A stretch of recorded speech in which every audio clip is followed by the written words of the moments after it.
Baik, selamat datang kembali di channel Tanya Soal, di mana di video kali ini kita akan bahas soal-soal kimia untuk kurikulum mereka kelas 10. Jadi di soal-soal uji pemahaman ini kita akan bahas secara tuntas dari bagian A dan bagian B.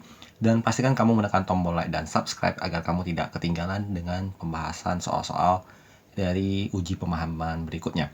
Baik, kita bahas soal pertama. Hal berikut yang merupakan contoh peranan ilmu kimia dalam bidang pertanian adalah: A. Penemuan baja yang baik untuk membuat alat pertanian. B. Penemuan plastik untuk tempat pembibitan tanaman. C. Penemuan bibit tanaman yang baru yang berumur pendek. D. Penelitian komposisi tanah yang cocok untuk pertumbuhan tanaman tertentu. E. Penelitian tentang jamur yang dapat mengganggu pertumbuhan tanaman. Jadi dalam beberapa bidang yang disebutkan di option A, B, C, dan E, memang terkesan bahwa semuanya adalah hal-hal yang berkaitan dengan pertanian. Tetapi tidak semua penemuan tersebut berkaitan dengan ilmu kimia. Jadi jawaban yang terbaik untuk di soal nomor 1 ini adalah option D. Karena penelitian komposisi tanah itu berarti kita akan meneliti zat-zat kimia atau molekul-molekul apa saja yang terkandung di dalam tanah yang bagus untuk pertumbuhan tanaman tertentu. Kalau kita contohkan di option A, penemuan baja yang baik untuk membuat alat pertanian, ya memang ada kaitannya dengan alat pertanian, tetapi tidak langsung serta-merta berkaitan dengan bidang pertanian itu sendiri. Jadi kalau yang dimasukkan dengan bidang pertanian tentu hasil atau penemuan-penemuan yang bisa meningkatkan atau menambah hasil panen atau memperpendek umur panen ya. Kemudian yang bagian B, penemuan plastik untuk tempat pembibitan tanaman, ini sama dengan yang di option A. Memang terkesannya baik untuk bidang pertanian, tetapi tidak berkaitan langsung dengan peranan ilmu kimia tersebut.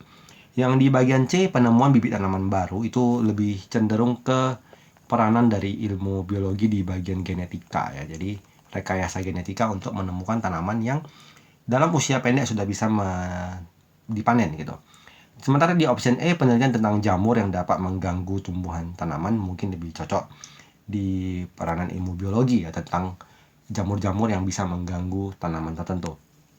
Kita lanjut di soal nomor 2. Di antara pernyataan tentang metode ilmiah berikut yang tidak tepat adalah: A. Metode ilmiah merupakan metode yang biasa dipakai para ilmuwan dalam memecahkan masalah. Ini benar.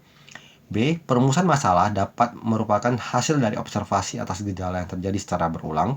Memang kita merumuskan masalah setelah kita melakukan observasi terhadap suatu masalah yang terjadi.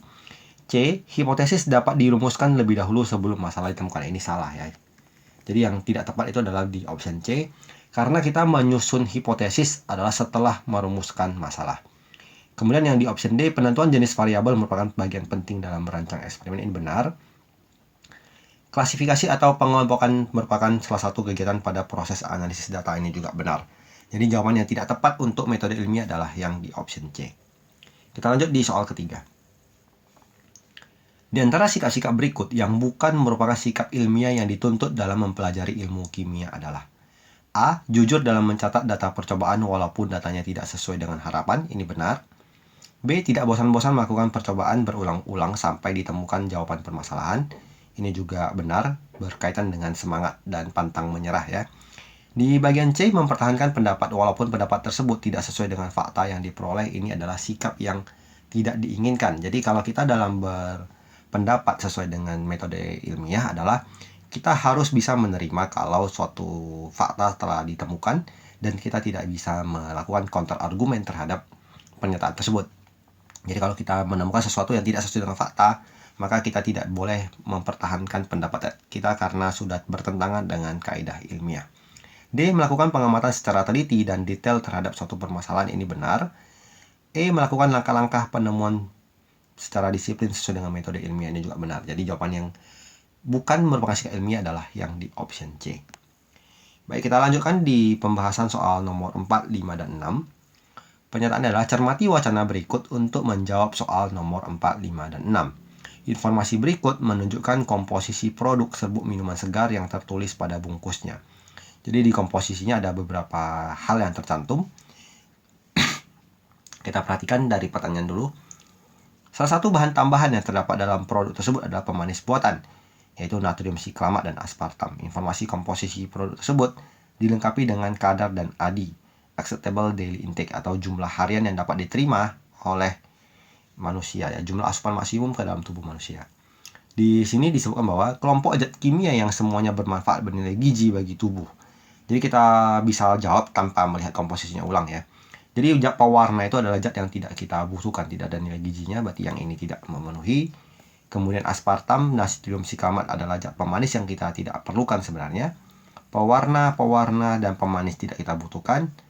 Pemanis, perasa, penguat rasa dalam hal ini tidak kita perlukan. Jadi perasa jeruk itu bukan berarti mengandung jeruk, tapi dia hanya mengandung aroma ataupun essence dari jeruk tersebut. Jadi tidak kita perlukan.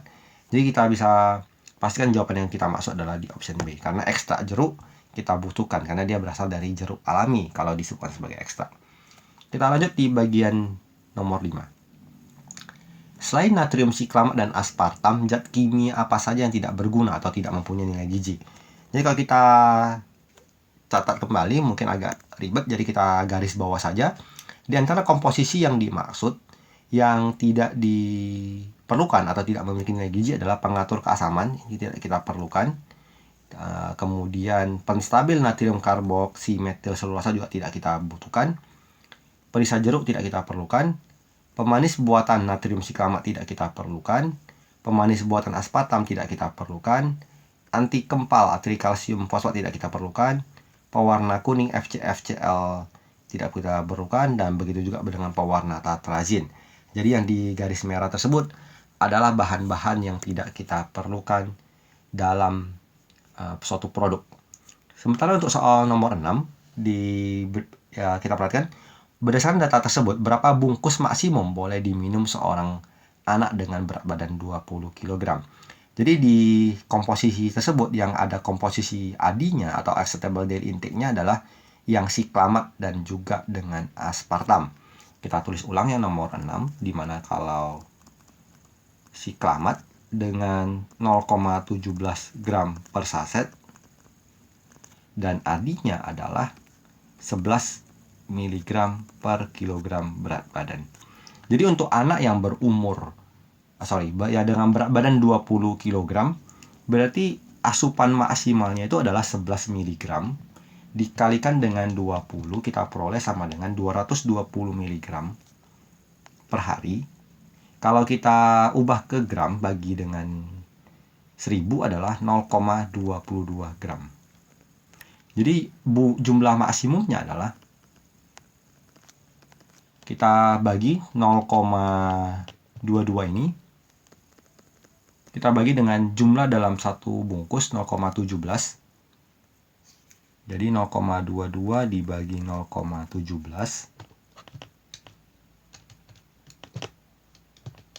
kita peroleh 1,29 atau 1,3 bungkus. Kita tulis dulu seperti ini, nanti kita bahas selanjutnya. Kemudian itu yang aspartam dengan 0,03 gram per saset dan ADI-nya adalah 50 mg per kilogram berat badan. Berarti untuk seorang anak dengan berat badan 20 kg adalah 50 dikalikan dengan 20, kita peroleh 1000 ya, 1000 mg atau setara dengan 1 gram. Maka jumlah maksimumnya adalah 1 dibagi 0,03. 1 dibagi 0,03, kita peroleh 33,33 bungkus. Nah, di antara dua pilihan ini ada jumlah maksimum siklamatnya 1,3 bungkus, jumlah maksimum aspartamnya adalah 33,3 bungkus. Tentunya kita ambil yang paling sedikit. Jadi jangan sampai melampaui kadar ADI-nya. Jadi jumlah maksimumnya sama dengan 1,3 bungkus, dan karena jumlah sasetnya nggak kita buat dalam yang berkoma, berarti itu maksimalnya hanya 1 bungkus per hari. Jadi untuk makanan yang tercantum sesuai dengan komposisi yang ada di soal, untuk anak yang berat badannya 20 kg, maka kita asumsikan dia hanya boleh memakan 1 bungkus per hari, karena kalau 2 bungkus sudah melebihi acceptable daily intake yang diperbolehkan. Jadi demikian soal dan pembahasan yang bisa kita tampilkan dalam video kali ini. Kalau kamu suka dengan pembahasan kita, dukung kita dengan menekan tombol like Dan pastikan kamu sudah subscribe supaya tidak ketinggalan dengan pembahasan di uji pemahaman berikutnya. Semoga apa yang kita tampilkan dapat bermanfaat dan bisa jadikan referensi dalam pembelajaran kimia. Semoga bermanfaat dan sampai jumpa di video selanjutnya.